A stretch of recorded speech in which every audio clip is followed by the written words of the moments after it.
Bridges became our arch nemesis on this trip, especially down in South Florida, but we'll get to that eventually.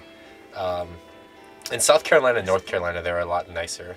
They were just like little cute houses. Yeah, and the drawbridges are spread out over, 40, 50 miles instead of a quarter mile. Another drawbridge, another day. Look, they have their own house up there. How cool is that? Our stuff got a little bit wet last night, so drying it all out. Here on the ICW, it's just the creek. I've been in South Carolina twice. Once 4 years ago, I almost died of hypothermia. South Carolina, I love you. It was nice when we first got there. It was. The day we got to Myrtle Beach, it was 74, and that was the first day I could put on shorts, and I was ecstatic. And then I saw Myrtle Beach, and I lost all hope in humanity. Yeah, it's definitely taken a few hits. Oh, God, it's sad. It's so sad. So we're at a pretty nice marina, huh? He's lying. It's a shithole. Yeah. Where he dumps all of his girlfriends. Yeah, that's what they say. The bodies are anchored down over there. You catch tetanus just stepping on this deck over here. You gotta be careful. I'm afraid we're gonna fall through the dock. Yeah. We were greeted by nobody. I had to Yeah. go walk around the entire deserted place and We had to into a little trailer, a camper. walk to across find the him. minefield that was the dock Yeah, that was pretty bad. of rotten wood and nails, and I can't believe that they can actually let people dock there. I mean, I know. I felt like we were going to fall through. Well, if you've ever been to Myrtle Beach, you know that things like health codes and sanitation and, Yeah. like common decency, and it's worse than a Cambodian minefield out here. Look at this shit.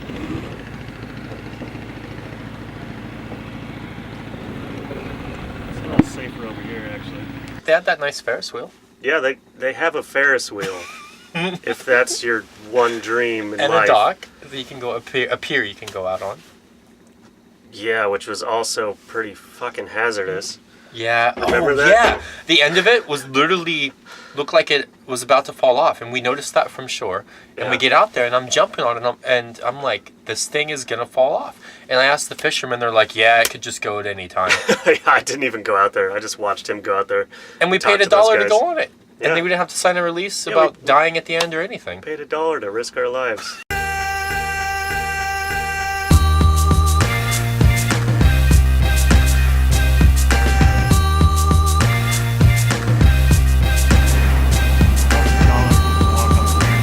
For $1? Not worth it? Sucks, dude.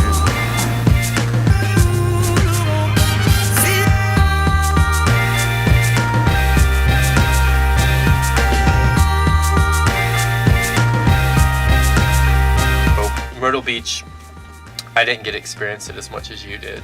I mean, I flew home and I had to do LED video wall stuff for a concert and was home for 3 days into the snow. And The woods around the I'm not going to call it a marina. The woods around the shitty dock were quite beautiful, and it rained and was foggy while he left, and that was nice. And I could steal just a hint of Wi-Fi so I could, at least entertain myself. what does that mean? Netflix. Oh. Netflix and chill. What's wrong? Our fuel tank is full of muddy fuel. It won't pass. Our fuel tank's clogged up again. Mm-hmm. Was that because we were getting rocked by those giant sport fishes? Remember when like 3 of them just came in a line and Oh, after there we was crossed giant waves? the spookiest secret military Yeah, that base. was and weird. Going backwards. I don't think that's the way it's supposed to go. We're going back to the future, motherfucker. Get it right. Oh, it's cold today. Yeah, I'm Brenton's- sick. Brenton's got the sniffles, Sad and sick. and I got the boredoms. I'd rather have the boredoms. So why are we here, Brenton? Because our fuel tank is gunked up again. And we are going 1.6 knots into this little creek, trying to get to a spot where we can clean out. And don't even know if anybody's here. It's kind of a ghost town. So the moral of the story is, Just do the repairs when you think you should do them. ta-da! I would have been late to my flight if we wouldn't have. So. And we're getting really good at bleeding the system out now, so it's not that big a deal unless we were going through a jetty and about to get washed in the rocks or something. You know, there's been a couple times Which has happened. where if the motor would have died, we would have been on the rocks. And so, yeah, we've got to figure it out. God, look at him. He's swinging side to side trying to tow us right now. Without a motor on the ICW, you're pretty much just totally screwed. So we're gonna try to clear our fuel tank, clear out the mud, put in new clean fuel. Not that diesel's clean, but you know what I mean. And then, yeah, try to get to Charleston where we're gonna chill hardcore. Okay, shit's getting a little intense, so I'm gonna let you go, Internet. Hope you're... 1.7? 1.6? Yeah? Hey, sicko. What's going on?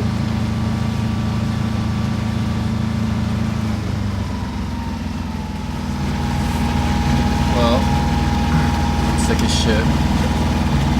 I had a really bad fever last night, but it broke in the middle of the night. We both slept for like 12 hours. That was nice. The tide's super low. It's raining. It's cold. I just want to be in the Bahamas. But I guess it's better than being in Nebraska where it's -10. Yeah? I just want a boat. He's trying to boat? Yeah. You How are you feeling? You want to talk about your embarrassing mistakes this morning? No. Which one? Let's see. We woke up because we were in water running. And it was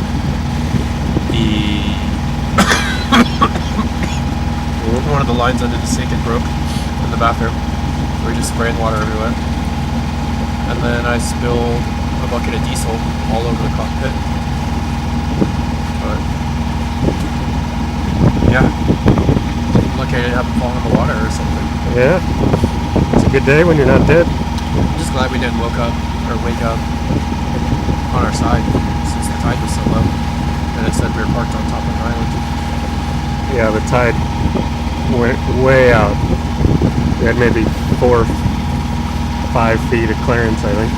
Or, not clearance, but it was super shallow. This sucks though. I would never ever recommend anybody go down the ICW in December and January. It's the stupidest thing. We got towed into Darien after we slept on that sound and got hit with gale force winds. Oh, but then the motor wouldn't work again, of course. And Gunked up tanks. we started the motor. It was freezing cold. Not the motor, us. And the waves were enough to rock the boat that the gunk in the fuel tank couldn't pass through The needle hole. the needle hole, the elbow, whatever. And so our engine died as we're in the middle of the sound getting the shit rocked out of us. But luckily we have sails, so we sailed out of it. There's no way we could have sailed into Darien because it's literally just this channel that goes like this. And it's nasty currents. I mean, when we were leaving that day, we had, we were going full throttle, 1.2, 1.6 knots. Well, that was after we left After Darien. we left Darien, but The thing about sailing that little creek is we had 25 to 30 mile an hour winds. Sailing in a little 20-foot wide creek is, what are you going to do? yeah, especially when it twists and turns. But I liked Darien. It was a cool little town. It was south of Savannah, north of Brunswick, out of our way, but they had a free dock. You Darien's can stay there cool. 2 nights. We stayed there 4 days and 3 nights while our boat got covered in ice. Yeah. It got progressively colder as we were there, and by the morning we left, the entire boat was covered in ice.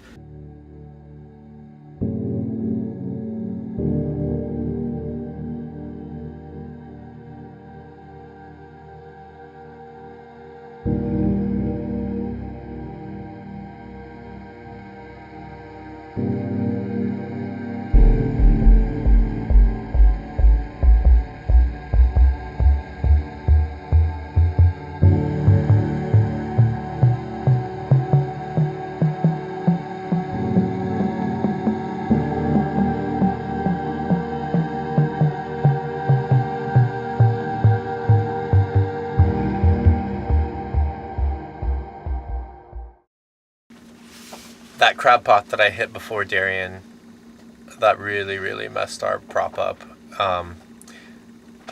It sounded pretty bad.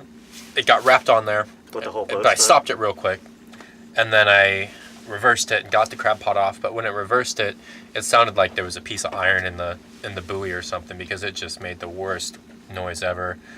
And after that, our boat was just vibrating like crazy. Just, you know, everything's just, stuff's vibrating off the counter. So I knew there was something wrong, and I knew we were gonna have to maybe haul out, maybe get to a spot where we could dive on it and check it out, you know. But then our prop seal started shooting water really bad. That's why we went to St. Mary's. And then we drove into St. Mary's and got taken advantage of by a mechanic, but they were super nice people and didn't really tell us to park in the best spot, or to dock in the best spot. Yeah, the dock master has us pull up to a 50-foot 45 foot, yeah. 45-foot power yacht. Just tie up next to that. We assumed it was his. It wasn't. And as we're tying off to the boat, he looks at us and he goes, "Oh, you're aground." And he walks away. As if it's NBD, you know. I was like, no big deal. And he walks off. We're leaning over again. This time on purpose, at least. Well, I don't know if we did this on purpose. Yeah. The dock master had a really brilliant idea for where we should stay. Yeah, it's a little bit shallow. As long as you don't go into that boat right there, we'll be okay. Yeah. I don't think we're supposed to lean like that. At least we're not aground like they are.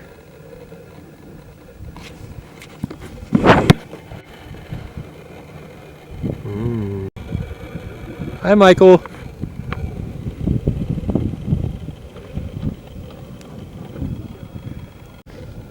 What are your thoughts on this situation? It is what it is. You always have to win with other people's together. Hey. We're aground in the middle of nowhere. Haven't even reached low tide yet. And we're leaning into it. Probably a $250,000 yacht. So. Then we got hauled out in the morning. They put a new prop on for us, and What had happened to the old prop? it got ruined because I didn't have a zinc on it, which is dumb. I knew that I needed one on there, but I thought I could wait a couple weeks until we got down to a spot where it was warm enough to put it on. But apparently the old owners didn't have one on there for a long time because the prop was just absolutely ruined. When you dropped it on the cement, it should sound like a piece of bronze because it's a bronze prop, but instead it just sounded like wet cardboard and Hollow wood. Wood is what it sounds like. Yeah. It looked like it's termites just had had their way with it. eaten up. But we got a new prop, a new used prop. They tightened our stuffing box and reassured us that the cutlass bearing wasn't bad and there was nothing wrong with that, which I was worried about because that would be a bad thing to go out. And then they pumped out our tanks, but they did a shit job at it, and they charged us so much money. I literally had to go up in there, and they were about to refuel us up, and luckily I checked the fuel with the stick, and there was still a quarter tank of gas in there, or diesel in there, so they didn't pump it out all the way. They charged us for it, and of course we found out down the line that they didn't do a good job. So.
then suddenly we were flying at 6 knots with a new propeller that, Yeah, yeah, who knew? it's weird how a bad prop doesn't push your boat anywhere.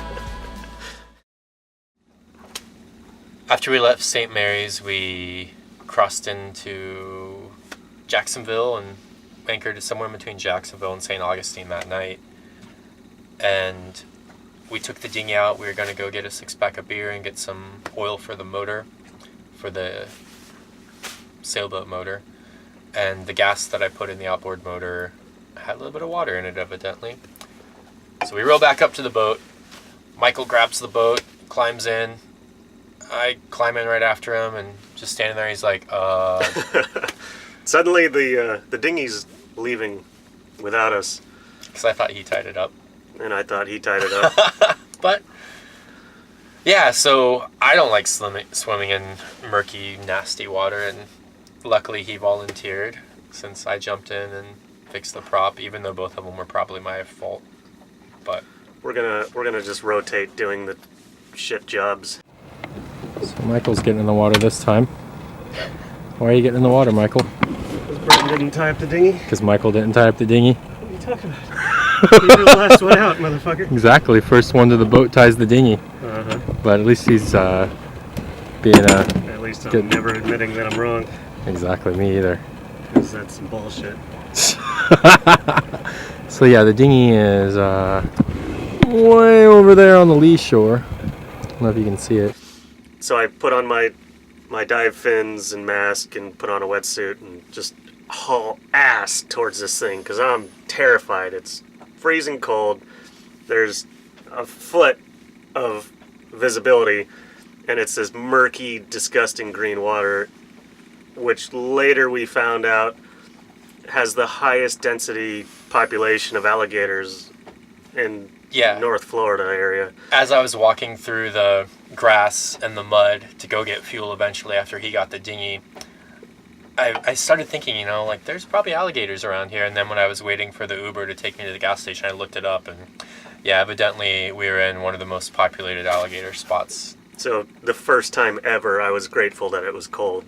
Yeah, because they weren't hungry and couldn't move. So Michael, I miss you. You can't really see him. He's way over there walking now. He's almost to the dinghy.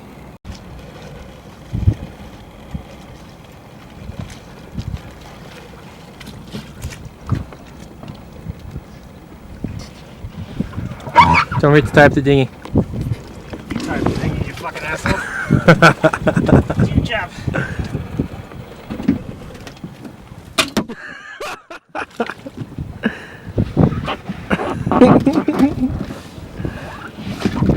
Tie it to the grill. That'll be good.